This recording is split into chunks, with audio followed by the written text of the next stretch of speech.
So moving on from persuasive, we go to where you write argument text, a text to argue, and they want to put across a specific point of view, not the balance, but they want to make sure that you listen to what they've got to say in the argument in a similar way to persuasion.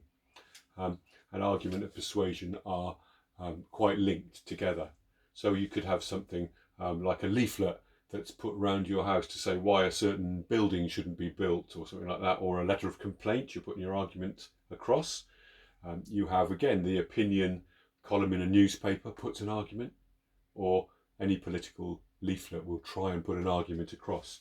And the features are that you'll see lots of points in favour of the writer's point of view, the writer's side of the argument.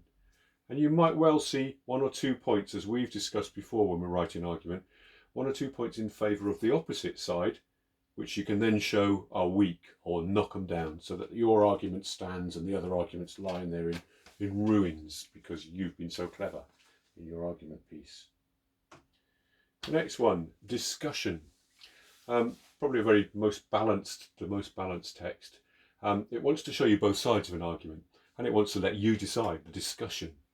And so the sorts of examples, you could have a newspaper article about any event really, but a political event perhaps.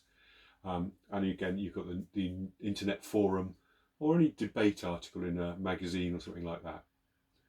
So the features there will be that they give you a balance. They give you both sides as equally as possible. The text will not judge. It's putting it there for you to judge. And it should give information in a very clear way. So I'll move on to advice text. It should give guidance, interesting and informative guidance on a topic or how to do something or what to do about something. You could have self-help leaflets or something like a guide, what to do when you visit London, what you should look at. Money-saving websites give you advice on how to deal with things and all of those sorts of things. So the features of advice text will be give you suggestions of what you could do.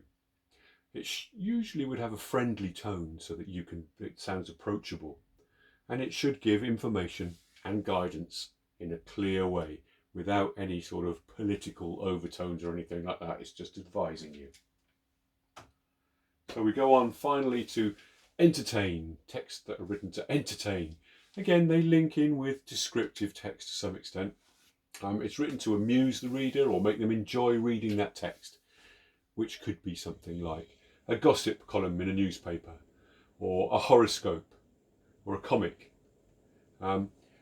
Features of entertaining text will be that they give you interesting or surprising or shocking information, and they can be aimed at particular audiences. So it might be aimed at a youth audience and it's talking about particular pop stars or something like that. So those sorts of things with entertain. So there's your 8 types of writing to look for. A couple of examples that I'll leave on these slides, which I'll send round to you. There's one to argue, one that discusses, gives you both sides. There's one there that gives advice, and an entertainment one. And that's my lot for this one.